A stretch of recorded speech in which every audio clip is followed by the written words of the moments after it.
Hello and welcome to my channel. I have another question today, and the question is, why was the fire in the altar to burn continuously from Leviticus chapter 6 verse 13?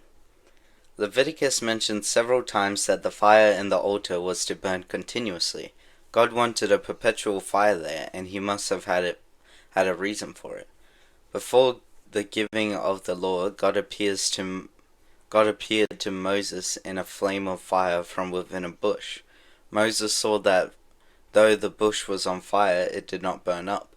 God chose the appearance of a continuous fire when calling Moses to lead the people out of Egypt to a new land. Later, when God was leading the Israelites out of Egypt, he appeared as a pillar of fire at night. Then came the law. Outside the tabernacle, the fire for the burnt offering was commanded to be kept burning. Never was it to be extinguished.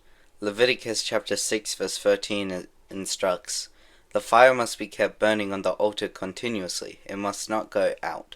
This is mentioned 3 times in this chapter, verses 9, 12, and 13. One reason the ongoing fire was so important is that it was started directly by God. Fire came out from the presence of the Lord and consumed the burnt offering and the fat portions on the altar. And when all the people saw it, they shouted for joy and fell face down. The fire on the altar, therefore, served as a constant reminder of God's power. It was a gift from heaven.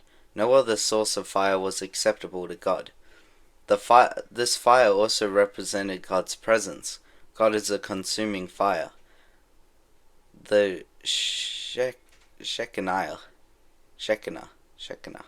glory was visible in the fire at the altar of burnt offering. This ongoing presence of God reminded the Israelites that salvation is of the Lord. The atonement made at the burnt offering could only be made through him. In the New Testament, John the Baptist predicted that the Messiah would baptize with the Spirit and with fire. Fire served as a sign of judgment and refining, but it also reminded us of the Holy Spirit's coming at the Pentecost in the form of tongues of fire. The continuously burning divine fire at the altar of burnt offering helped remind the Israelites of the reality of God's presence and of their need for God. The sacred fire throughout the 40 years in the desert and likely beyond that, as tabernacle worship continued until the time of King Solomon and the building of the Jewish temple. When the temple was dedicated, God once again lit the fire on the altar. Thank you for listening to this question, and I'll see you next time.